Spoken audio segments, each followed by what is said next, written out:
General बख्त खान 1857 का Pukhtun hero, जिसने बरतानिया की हुकूमत की आंखों में आंखें डालकर उनकी नींद हराम किया।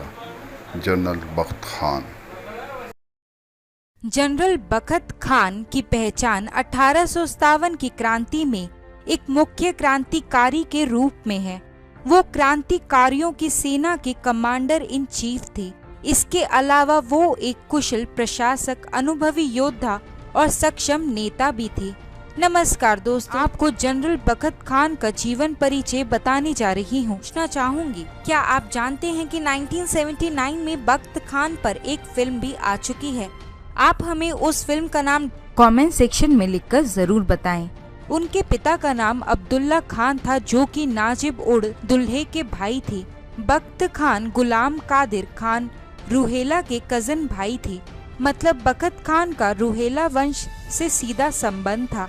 1774 तक रूहेला वंश के पास अवध का शासन था, लेकिन कालांतर में ये इनसे छीनकर अंग्रेजों तक पहुंच गया और 1801 के बाद तो अंग्रेजों की राज्य में प्रभाविता बढ़ जाने से उनकी अंग्रेजों से दुश्मनी हो गई। जनरल बख्त खान का जन्म रोहिला खंड के बिजनौर में हुआ था। बाद में वो ईस्ट इंडिया कंपनी में सूबेदार बन गए। 40 वर्षों तक बंगाल में घुड़सवारी करके और पहले एंग्लो अफगान युद्ध को देखकर जनरल बख्त खान ने काफी अनुभव लिया था। अंग्रेजों के बढ़ते प्रभाव के बीच में मुगल साम्राज्य को स्थायित्व देने के लिए उन्होंने कोर्ट ऑफ एडमिनिस्ट्रेशन बनाया था, जिसके सदस्यों को आर्मी और सरकारी विभाग से चुना जाता था। उनका सम्मान एक योग्य प्रशासक के रूप में किया जाता था। उनके योग्य प्रशासक होने का सबूत मुंशी जीवन लाल के अंग्रेजों को लिखे पत्र में मिलता था, जिसमें मुंशी ने लिखा था कि बख्त खान ने उन्हें बहुत अच्छे फैसले लिए हैं। नमक और शक्कर पर कोई टैक्स नहीं है। उन्होंने विद्रोहियों द्वारा की जा रही लूट पर भी रोक लगाई है और ये आदेश भी जारी किया था कि यदि कोई लूट करता हुआ दिखता है तो उसके हाथ काट दिए जाएंगे। दुकानदारों को पूरी सुरक्षा दी जा रही है और उन्हें हथियारों का उपयोग करने को प्रेरित किया जा रहा है। जिनके पास हथियार नहीं हैं, उन्हें उपलब्ध करवाए जा रही हैं। दिल्ली बाजार से सैनिकों को हटा लिया गया है क्योंकि वहां पर आम जनजीवन प्रभावित हो रहा है। दिल्ली गेट के बाहर कैंप लगे जा रहे हैं। सैनिकों को वेतन दिया जा रहा है और उन्हें आर्मी में काम करने के लिए उनकी जागीर लौटाने का भी वादा किया जा रहा है। अपने दुश्मनों को हराने के लिए जनरल बखत खान हमेशा नए नए तरीके अपनाते थे, जिससे दुश्मनों को उनके अगले कदम का अंदाजा नहीं लग पाता था। जैसे 9 जुलाई को जब उन्होंने अंग्रेजों को शक्ति पहुंचाने का प्रयास किया, तब उनकी योजना थी कि वो अपने सैनिकों को अंग्रेजों की सफेद पोशाक पहनाकर भेजेंगे, जिससे अंग्रेज कंफ्यूज हो गए और उन्हें अंग्रेजों के कैंप में घुसने का मौका मिल गया। बख्त खान की सैन्य अचीवमेंट बहुत ज्यादा थी। चाहे वो अंग्रेजों के 300 घोड़ों को छीनकर उनके मालिक तक पहुंचना हो या बरेली और नीमच में अंतिम हमलों की भूमिका तय करना, जिससे अंग्रेज सरकार को आखिर में उनसे संधि करनी पड़ी। हालांकि अंत में बख्त खान की बहादुरी और लीडरशिप काम नहीं आ सकी। 8 जून को अंग्रेजों ने दिल्ली को घेर लिया। इसके बाद कश्मीरी गेट पर भी आक्रमण कर दिया।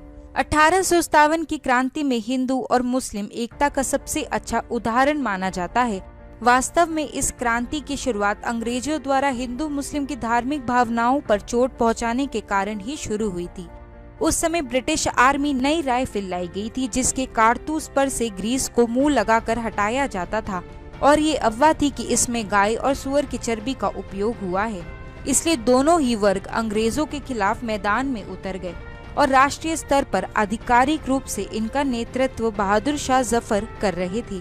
लेकिन ये हर कोई जानता था कि क्रांतिकारियों की सेना को और युद्ध का मोर्चा जनरल बखत खान संभाल रहे थे।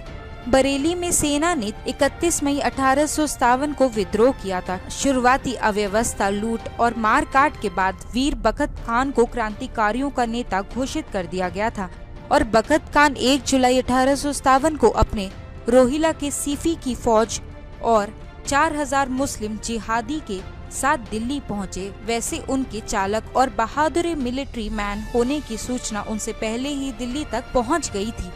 उस समय के अंतिम मुगल शासक बहादुर शाह जफर को राजनीति में कोई रुचि नहीं थी।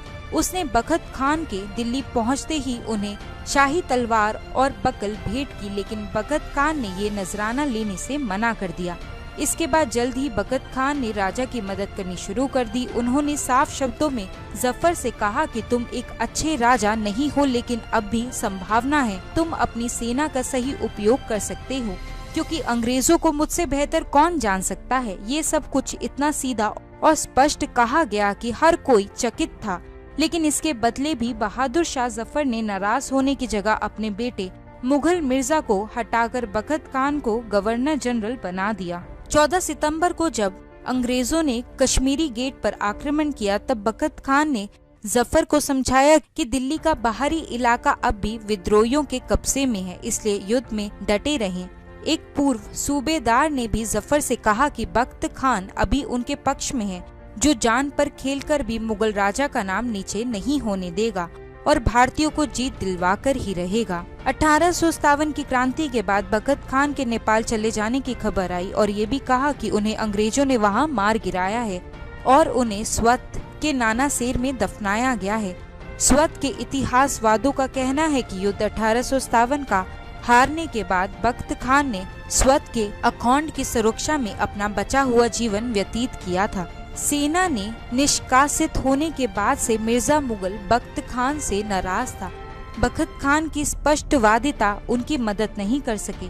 बख्त खान स्पष्टवादी होते हुए भी राजकुमार को साफ नहीं कह सके कि वो सेना और इसके मामलों से दूर रहें, जबकि ये हर कोई जानता था कि वो बहुत अयोग्य हैं। बख्त खान की नेतृत्व क्षमता और मिलिट्री ज्ञान को देखते हुए मुगल सम्राट ने उन्हें साहिब आलम बहादुर की उपाधि भी दी थी।